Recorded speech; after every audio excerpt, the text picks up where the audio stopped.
In the quiet town of Stonebridge, nestled deep in the western state of Belmere, lived a man named Harold Mara. At 60, Harold was the kind of figure people nodded politely to on the street, known, but not well known. He stayed in an old family house with his wife, Lydia, their 3 children, and 2 other relatives. A typical household in a town where nothing much ever happened. Until one day, something did, something that would fracture the silence of Stonebridge forever. Harold was the patriarch of the household, the quiet but unquestioned decision-maker. He was financially stable, physically healthy, and still carried the bearing of a man who had worked hard and smart. The family owned a large farm that stretched across the edge of town, acres of apple orchards, neat rows of barley fields, and a modest dairy shed where a few farmhands came and went. In addition to the farmland, Harold managed several rental properties in town, old stone buildings and small shops that brought in steady income. By all accounts, the Maras were well off and had no apparent issues. Life in Stonebridge was predictable, peaceful, until it wasn't. As life moved on smoothly in Stonebridge, one day in early September, Harold woke up feeling a sharp, crushing pain deep in his chest. It wasn't just discomfort. It was as if an invisible weight was pressing down on his ribs, squeezing tighter with every breath. The ache radiated through his shoulders and down his left arm, while a relentless throb pounded behind his eyes. His body ached like he had been dragged through a storm, muscles sore and tender to the slightest touch. Alongside this, a persistent stomachache twisted and churned inside him, sharp, stabbing sensations that made him wince whenever he moved. The pain was overwhelming, a burning fire crawling from his abdomen up into his chest. Harold struggled to stand, clutching his side as the room spun slightly. Seeing his distress, Lydia rushed to his side. "Harold, you need to see a doctor," she said, worry threading her voice. Together, they drove to the local hospital. The doctor examined him carefully, listened to his heart, ran a few tests, then prescribed medication and told them to monitor his symptoms closely. They returned home hopeful but cautious. 2 days passed, and Harold's pain showed no signs of easing. The crushing chest pressure lingered, the body aches worsened, and the stomach cramps refused to relent. Each moment stretched painfully, and the worry in Lydia's eyes grew heavier by the hour. With no sign of improvement, Harold and Lydia grew increasingly anxious. The pain that haunted Harold refused to subside, lingering like a shadow over their once peaceful home. After 2 restless days, they decided to visit the doctor again, hoping for answers. But then something unexpected happened. Lydia began feeling a strange discomfort herself. It started as a dull ache in her chest, similar to Harold's but far less intense. A faint pressure settled just beneath her ribs, and a subtle tightness made each breath slightly more labored. She kept quiet at first, not wanting to add to Harold's worries, but the sensation persisted. Finally, they both went back to the doctor, walking into the small clinic with a shared unease. The doctor examined Lydia closely, noting her symptoms but looking puzzled. "I'm afraid I can't diagnose the cause of these pains just yet," he said with a furrowed brow. "The symptoms don't clearly point to a specific condition. For something like this, you both need to go to the town hospital for a detailed checkup. They have better equipment and specialists who can run the necessary tests." Harold and Lydia exchanged worried glances. The thought of further tests, unknown results, it all felt heavy, like stepping into a fog where nothing was certain. But they had no choice. The very next day, they traveled to the town hospital, a sprawling complex that buzzed with activity unlike their quiet hometown clinic. Blood tests, EKGs, X-rays, one after another, they underwent a battery of examinations. Nurses moved swiftly around them, and doctors spoke in hushed tones, their faces serious and unreadable. Hours passed with only vague updates. The waiting room felt cold and sterile, each tick of the clock amplifying their anxiety. Finally, the results came back. The doctors called them in for a consultation, but what they revealed only deepened the mystery. The doctors were baffled. How could both Harold and Lydia be suffering from similar symptoms, yet no clear diagnosis could be made? Tests showed no signs of common illnesses, infections, or heart conditions that could explain the crushing pain and relentless aches. The medical team was at a loss. Despite the uncertainty, the decision was made to admit both Harold and Lydia for further observation. They were moved to adjacent rooms in the hospital's intensive care unit, surrounded by the sterile hum of machines and the quiet footsteps of nurses. The family held their breath, clinging to the hope that answers and healing would come. But as the day wore on, the fragile calm shattered. Harold's condition took a sudden, devastating turn. The pain that had haunted him deepened, his breathing grew ragged, and his pulse faltered. Nurses rushed to his bedside, doctors scrambled with emergency measures, but it was too late. Despite their efforts, Harold slipped away quietly in the late afternoon, leaving behind a void impossible to fill. Lydia remained in a critical state, her chest still tight with pain, her body frail and trembling. Machines beeped steadily beside her, marking each fragile breath. Back at their family home in Stonebridge, news of the sudden crisis hit like a thunderclap. The relatives who had stayed with Harold and Lydia were stunned, their disbelief mingling with grief. Whispers filled the rooms. How could this happen so fast? What's going on? The orderly world they knew had collapsed overnight. Faces once filled with comfort now showed shock and confusion. The neighbors, the local shopkeepers, everyone felt the ripple of tragedy in their small town. The Maras, once a family defined by stability and calm, were now caught in the swirling chaos of loss and unanswered questions. The doctors were at a complete loss. How could two seemingly healthy individuals fall so suddenly ill with identical, baffling symptoms? Symptoms that defied every test and every known diagnosis. At the very least, they had hoped to save Lydia. She was younger, stronger, and had shown only mild symptoms compared to Harold's rapid decline. But time was cruelly short. Despite round-the-clock care, despite the best efforts of specialists, Lydia's condition deteriorated. The subtle chest tightness she'd first complained about deepened into a relentless pressure. Her breathing grew shallow, her skin pale and clammy. Nurses hovered anxiously, adjusting oxygen masks and monitoring monitors that blinked urgent warnings.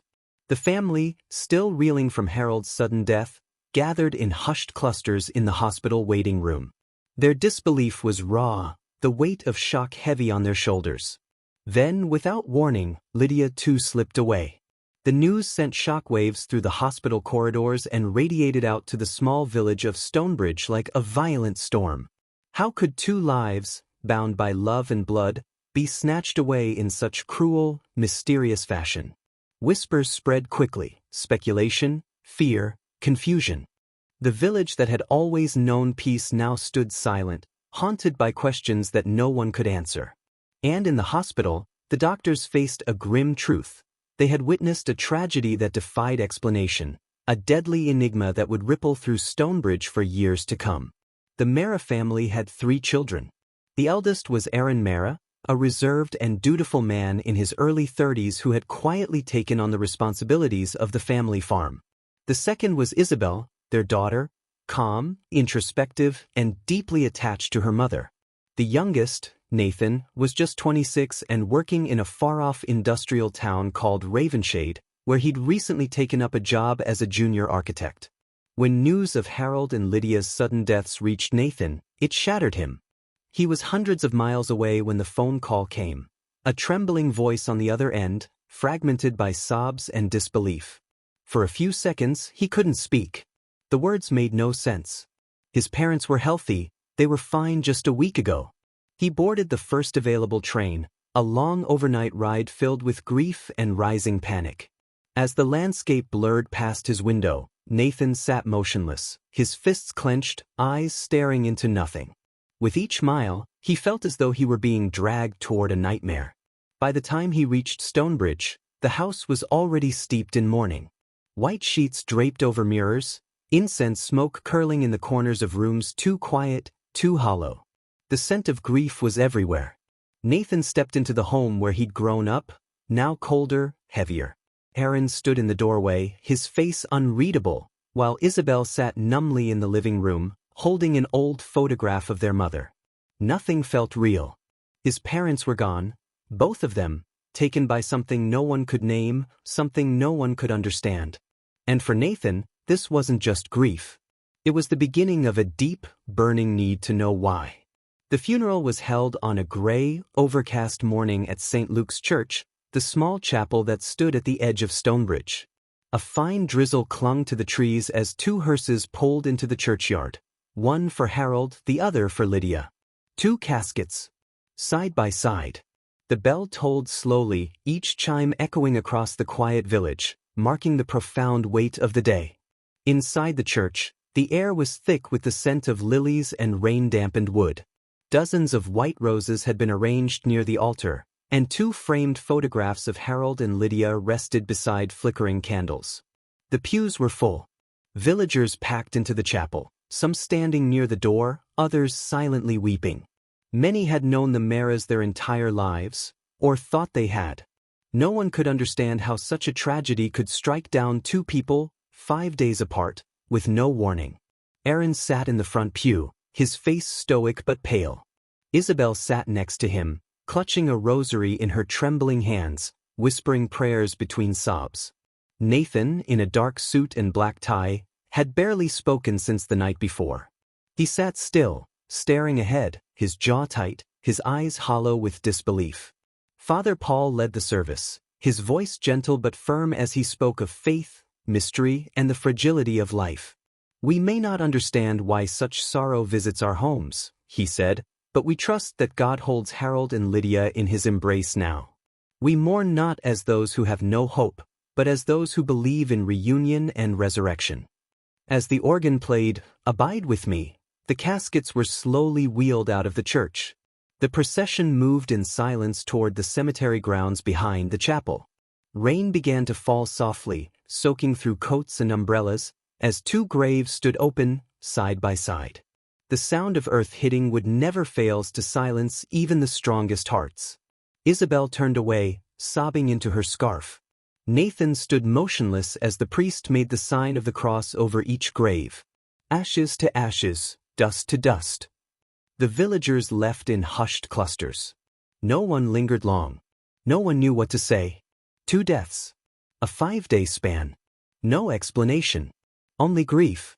In the days that followed, the Mara siblings were caught in a daze of disbelief, sorrow, and unanswered questions. Aaron, ever the calm one, tried to take charge of the situation. Isabel, quieter than usual, clung to ritual as her only anchor.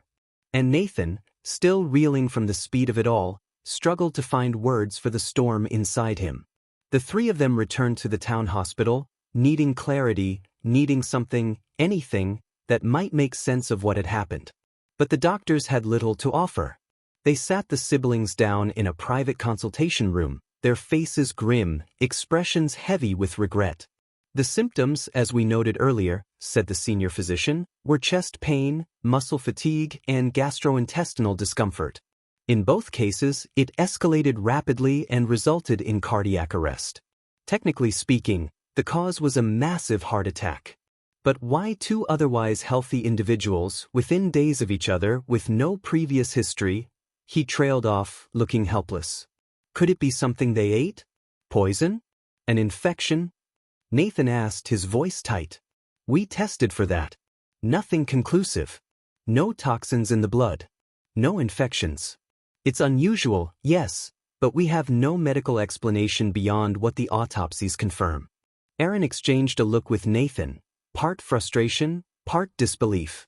Isabel stared at the floor, her knuckles white as she gripped her scarf. No answers. Just the cold finality of death.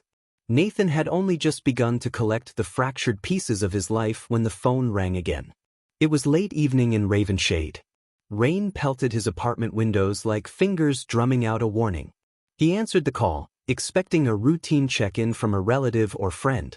But the voice on the other end was trembling, nearly broken. It was his uncle from Stonebridge. The words came in fragments, heavy, unbearable. Isabel was dead.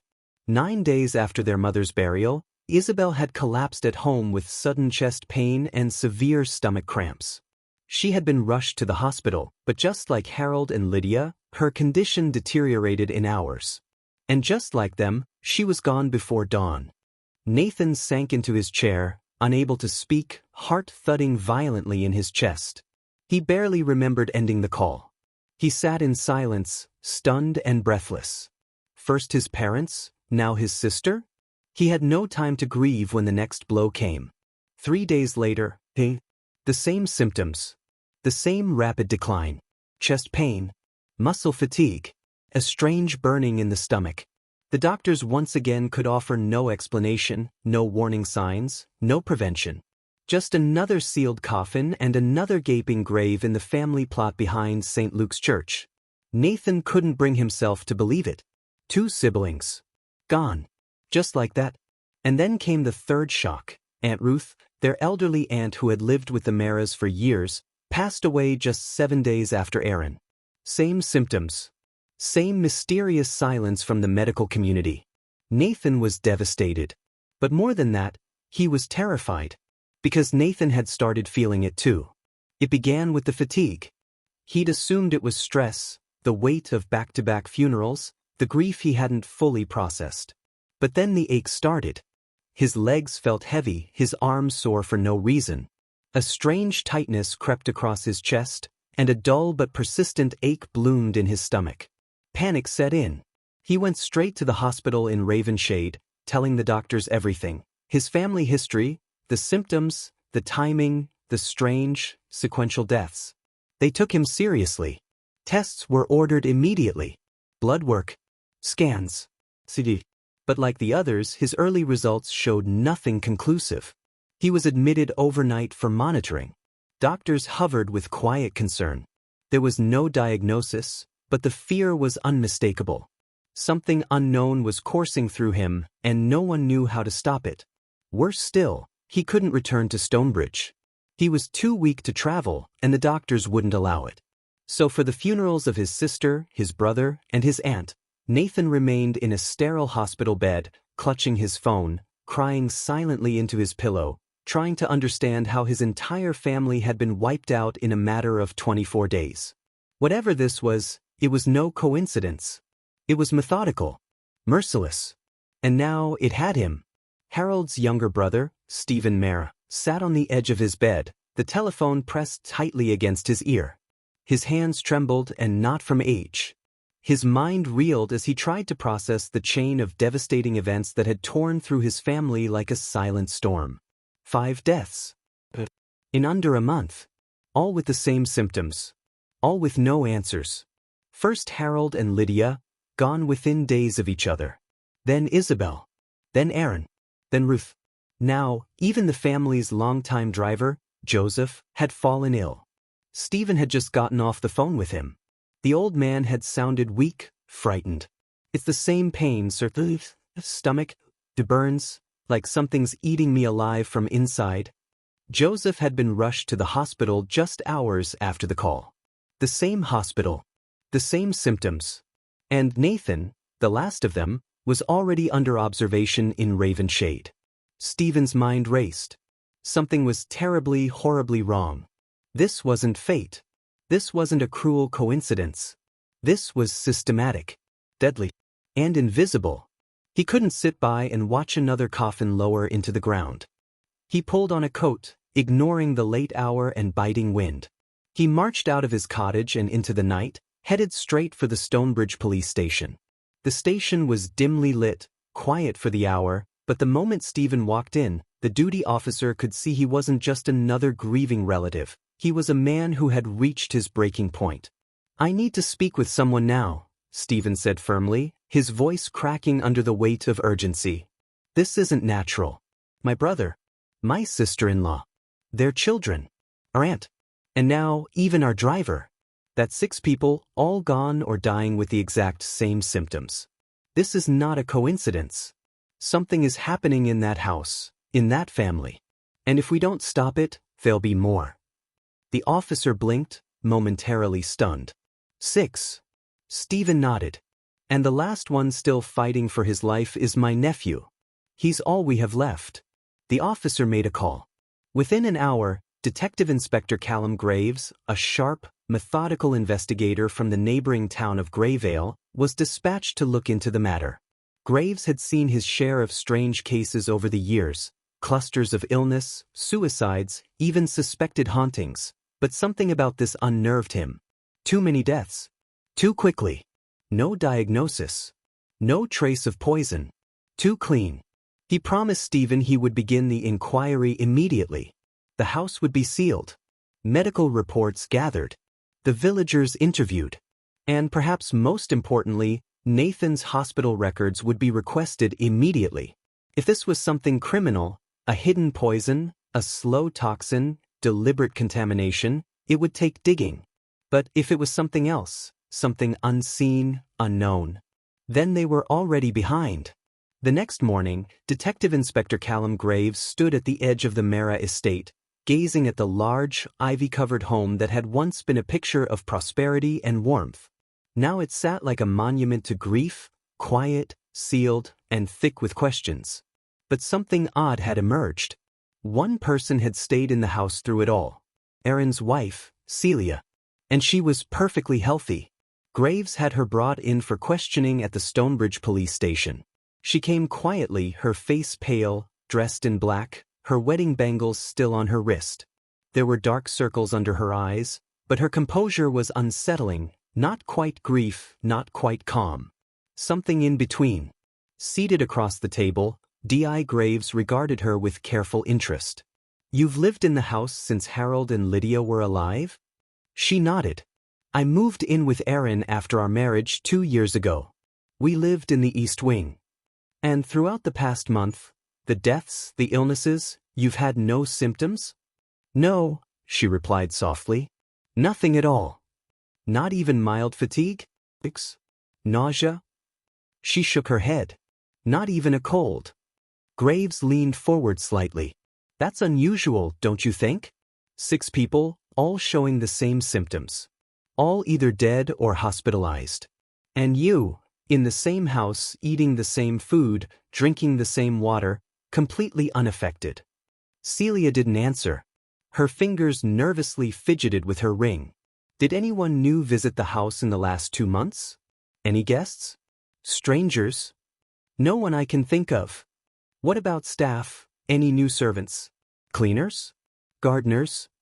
"We let go of the old maid, Jaya, 2 months ago. Hired a new one, Mina. She's young, quiet, doesn't talk much." "Where is she now?" "She left suddenly a week ago. Said her father was ill." Graves made a note of it. "We'll find her." He pressed further. "Were there any arguments? Family tension? Financial strain? Any change in food brands, deliveries, water supply?" Celia shook her head. "We were doing well. No fights. No threats. I don't know what's happening." Graves narrowed his eyes slightly. "Was there any inheritance involved?" Her eyes flicked up. "There is family property, yes," she said. "But no will has been discussed openly. Harold was still managing most of it." "Would you know if Nathan is the sole inheritor now?" "I don't know," she said slowly.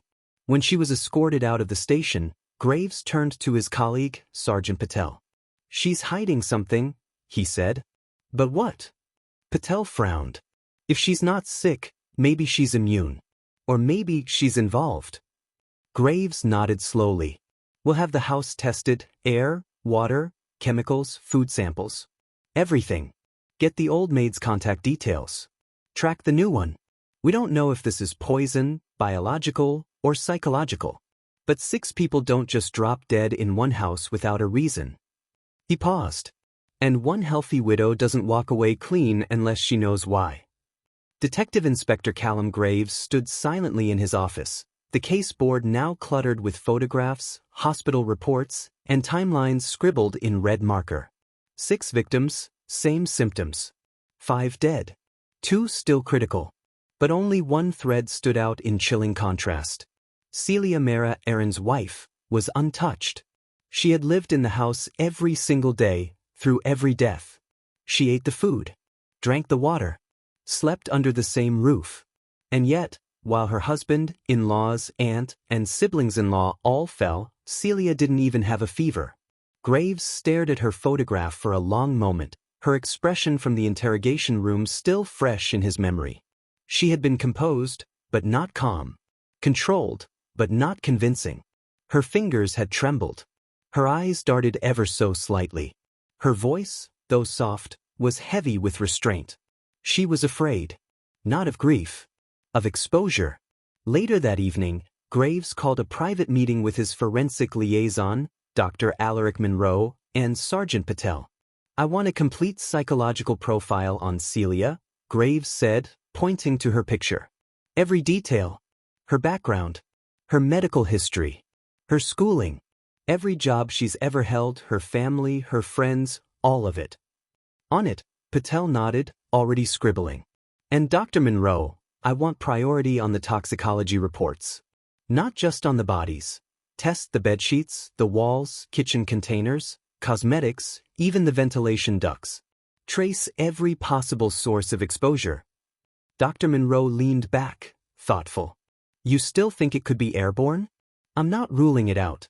But here's what I am sure of," Graves said grimly, tapping a document on the table. "Nathan and the driver, Joseph, they were only occasional visitors. They hadn't even stayed more than a few days. And yet, both are now in hospital with the same symptoms." He paused. "Let that sink in. Celia lived there all month. She nursed Lydia. Slept beside Aaron. Ate with them all. But she's healthy. Not so much as a cold." Dr. Monroe frowned. "Could she be immune?" "Or the source," Graves said quietly. A heavy silence followed. Graves stepped out onto the dark veranda of the station, lit a cigarette, and stared out at the distant lights of Stonebridge. The town was still asleep, but he knew the storm was only just beginning. Celia Mara knew something. Whether it was an accident, a plan gone too far, or something far more personal and complex, she was the living clue in a house of the dead. And Graves was going to follow her every step. Detective Callum Graves believed in one golden rule. When people hide something, the truth isn't in what they say, it's in how they react when the past is peeled back, layer by layer. So when Celia Mara was summoned again to the station, the tone was different. No mention of the deaths. No mention of Nathan or Joseph. No theories. This time, it was all about her. Celia sat stiffly in the interrogation room, the morning light casting a pale glow across the metal table. Her hands were folded in her lap. She looked younger than her 23 years, pale, hollow-eyed, but still guarded. Graves entered the room alone this time, a soft folder in his hand. He didn't sit across from her. He stood beside the table, quietly reading from the notes. Celia Grace, born in Eastwell. Only child of Richard and Helena Grace. Attended St. Madeline's Convent till year 12. 2 semesters at Grayvale College. No graduation. He looked up. Dropped out. She nodded. "Yes." "Why?" "I met Aaron," she said, her voice barely above a whisper. Graves closed the folder and finally sat down. "Tell me about that." There was a long pause. "We met at a wedding. His cousin was marrying my school friend. We got talking, started meeting. My parents didn't approve." "Why not?" "He was older. From another faith. They thought he was using me. My father warned me to end it. But I didn't. And then we ran away. Got married quietly at a registrar office in Grayvale." "When was this?" 2 years ago. I was 21. Graves tilted his head slightly. "Then what happened?" Celia's face changed. Her lips parted, but no words came out. Her eyes welled up, and she blinked quickly, trying to hold it in. "My father. He hung himself 3 days later." A long silence followed. Graves didn't interrupt. He just watched. "My uncle found him in the tool shed. He left a note. Said I had brought shame to the family. That he couldn't face the neighbors. The church. Anyone." "And your mother?" "She hasn't spoken to me since." Graves sat back in his chair. "That's a heavy thing to live with." Celia nodded, a tear now slipping down her cheek. Graves paused, let the silence stretch again. "Tell me about life after the wedding. The Maras, how did they treat you?"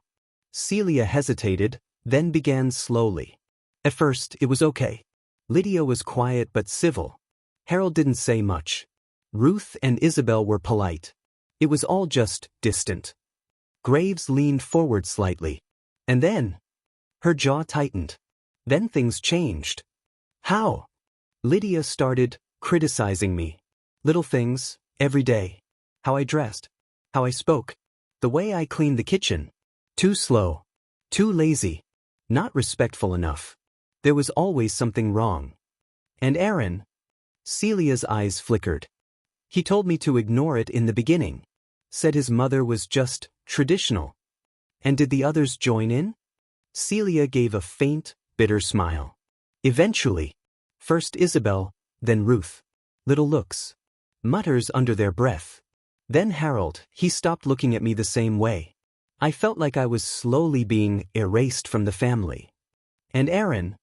Graves asked again, quietly this time. She paused. Her voice dropped. He changed. He started spending more time outside. He'd defend me less and less. One day, he said I was the one creating tension. That maybe if I adjusted better, things would go back to normal. A long silence filled the room. Graves let the words settle. He studied her face, not the tears she held back, but the controlled bitterness in her tone. Did you feel unsafe, Celia? She looked up at him, eyes hollow. No. Just alone. Did you ever think of leaving? I had nowhere to go. Graves nodded slowly, then shut the file. You were isolated. Emotionally cut off. Treated with contempt in your own home. Even Aaron, the only one you trusted, turned away. She didn't reply. Her silence was confirmation enough. Graves folded his hands together, his voice now careful and deliberate. If you were angry, I'd understand that. If you were heartbroken, I'd understand that too. But if there's anything else going on, Celia, anything at all you haven't said, now is the time. Celia sat perfectly still. The cold metal chair pressing into her spine, her fingers trembling in her lap. The walls felt like they were closing in, and the weight of silence was unbearable. Then suddenly, she broke. A shuddering sob escaped her lips. One hand flew to her mouth, trying to stifle the sound, but the tears came anyway. Shoulders heaving, breath short. The composure she'd worn like armor had finally shattered. Detective Graves set a glass of water in front of her, then sat down. Celia wiped her tears, avoiding his eyes. Graves spoke gently now, with none of the interrogation tone. You were never part of them, were you, Celia? Not truly. You were surrounded, and still completely alone. She gave a slow nod through the tears. Tell me. Help me understand. Not about them. About you. About what happened to you. Something in those words broke through. Her voice, when it came, was raw. I couldn't take it anymore. I tried so hard. But nothing I did was right. Lydia hated me. She said I ruined her son's life. Isabel rolled her eyes at me like I was dirt. Ruth always had that smug smile. Even Harold, even he looked at me like I was poison. Graves sat quietly, listening. I had nowhere to go. My mother won't speak to me. My father's dead. Because of me. She paused, voice cracking now. He hung himself. Left a note blaming me. Said I shamed him. Said I destroyed his honor and he was gone. She wiped her face with her sleeve, looking like a child lost in a nightmare. I was a good student. I loved science. Agriculture. Chemicals. I was studying pesticide application, soil chemistry. I had dreams. I wanted to work on sustainable farming. Start something of my own. She laughed bitterly. Then I got married. I thought love was enough. But it wasn't. Aaron changed. Everyone changed. I just faded. Graves leaned forward slightly. Is that when you started thinking about it? About revenge? There was a long pause. Then she whispered. At first, I just wanted to leave. But I had nowhere to go. So I stayed. Every insult, every time Lydia threw a plate near me, or Isabel sneered, or Aaron walked past me like I didn't exist, it started building. Her voice hardened now. Still full of grief, but with a sharpness beneath it. I felt like I was rotting inside that house. Like I was dying and no one could see it. So I made them feel it. Graves was still. You knew what to use? She nodded, eyes burning now. Yes. I knew which chemicals mimic cardiac symptoms. I knew how to mix it into the food in small doses, not enough to kill right away. Just enough to make it look like weakness, illness, a bad heart. And you made sure you were the only one who didn't eat it. I served. I could choose who got what. It wasn't hard. She picked up the glass of water, took a shaky sip. He walked out and closed the door behind him. Detective Graves stood just outside the interrogation room, arms crossed, staring through the glass. She had confessed. But something wasn't sitting right. His instincts buzzed with unfinished business. Celia hadn't left the house in months, only to the church, according to neighbors, family, even surveillance around the property. Yet she had somehow acquired specialized agricultural chemicals, the kind that weren't sold in corner shops or supermarkets. Restricted compounds, some even regulated under local toxic substances laws. He turned to Sergeant Patel, who stood beside him. She didn't just pull that out of the kitchen cupboard, Graves muttered. Those chemicals, she'd need access. A supplier, a license, or someone else. Patel nodded grimly. She said she dropped out of college. Studied pesticides, sure, but where'd she get them? She never left the house. Graves went back in. Celia was calmer now, numb from crying, eyes puffy. Graves sat down, his tone firmer this time. You've told us why, Celia. Now I need the how. She didn't answer. Where did you get the pesticides? Silence. You didn't go out. We've checked CCTV from surrounding areas, markets, agri-supply stores. You never left that house for weeks. Her eyes dropped. Someone helped you, Graves said flatly. Who was it? Still silence. Did you order it online?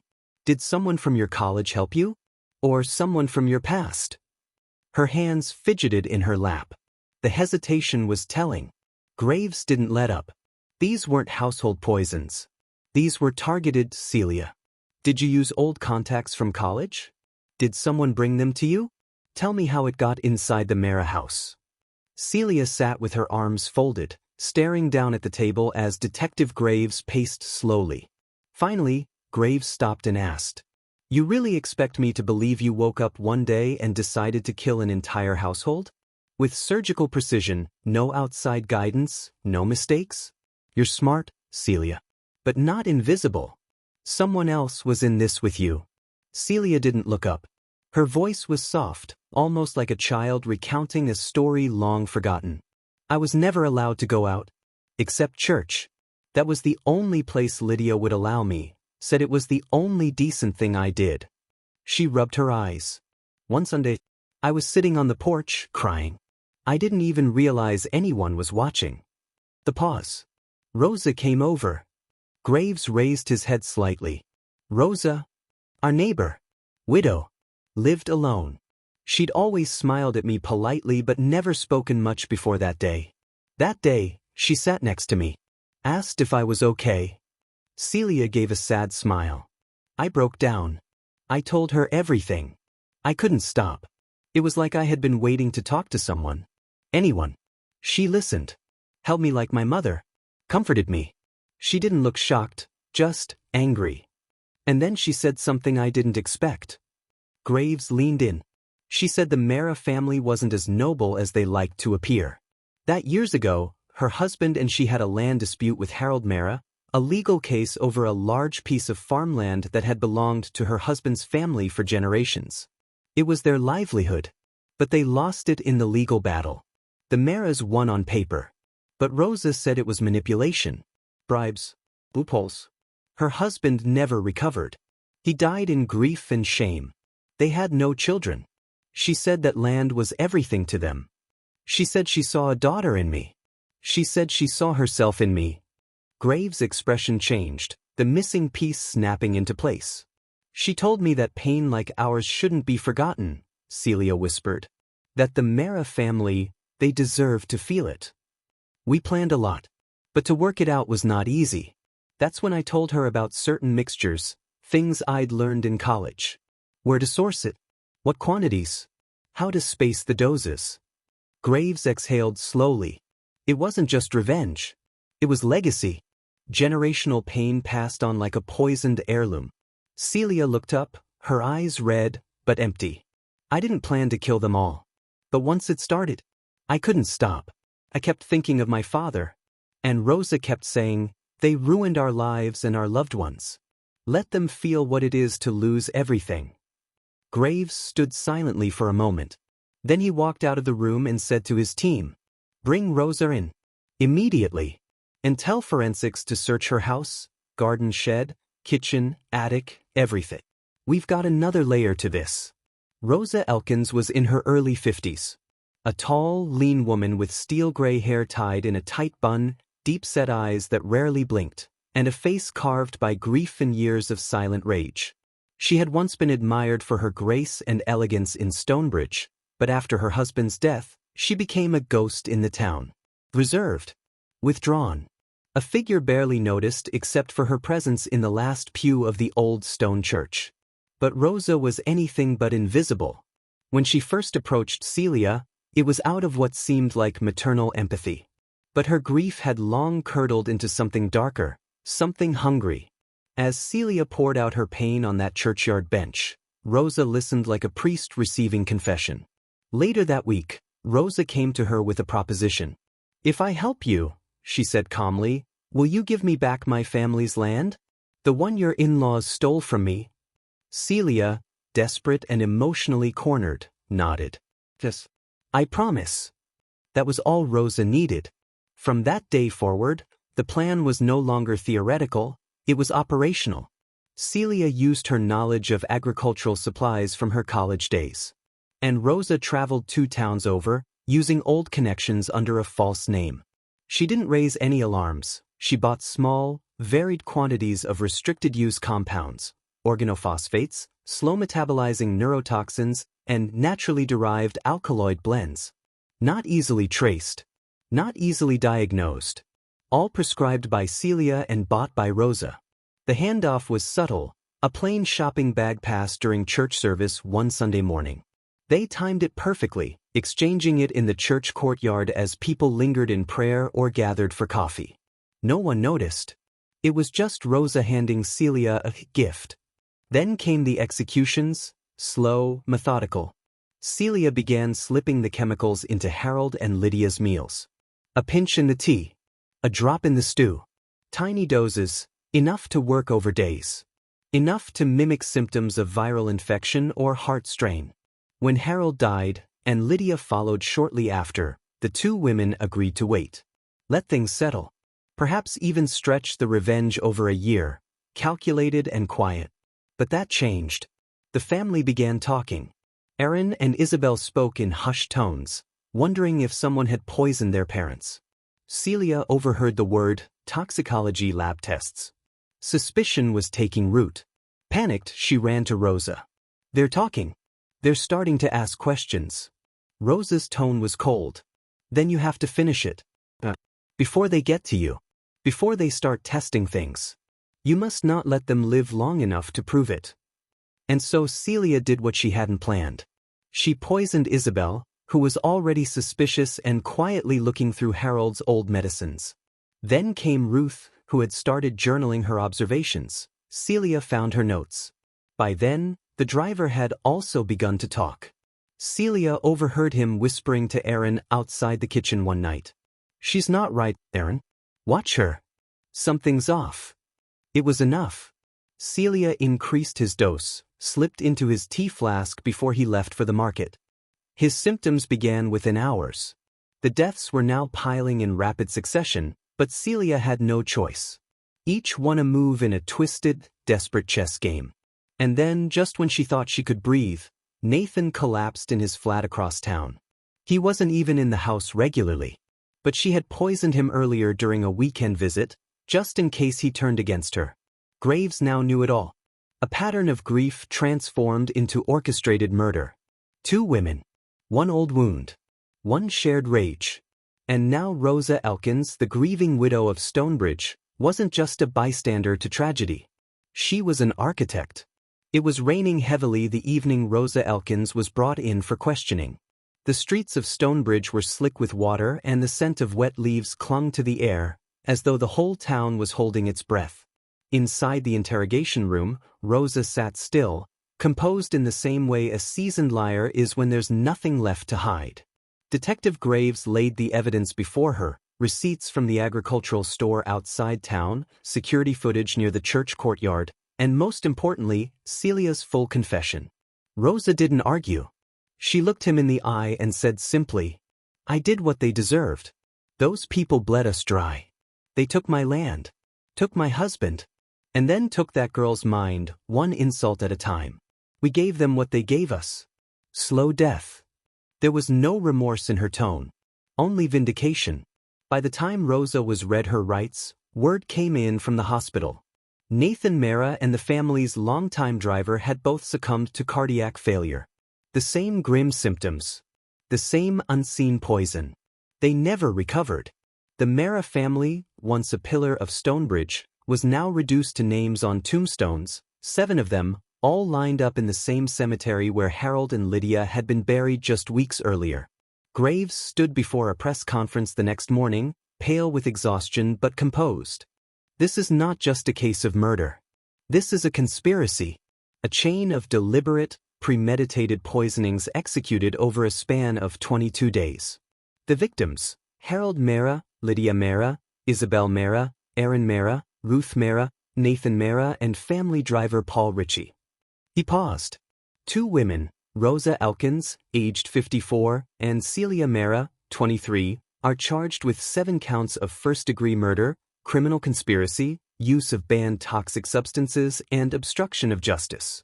The town, reeling with grief and disbelief, couldn't make sense of the horror. A 23-year-old woman, once seen as quiet and fragile, had now become one of the most cold-blooded murderers the region had ever known. What made it even more chilling was how emotionally methodical it all had been. Not a crime of passion, not spontaneous rage, but a layered and deeply personal vendetta forged in silence and executed through trust. Celia never resisted arrest. In her statement, she wrote, "I was never born to kill.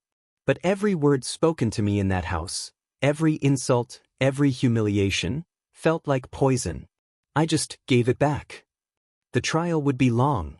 Experts would debate Celia's psychological state, Rosa's manipulation, and the failures of a household that ignored silent suffering. But the town of Stonebridge would remember this case not for the verdicts, but for the tragic question it left behind. How much pain does it take to turn grief into murder?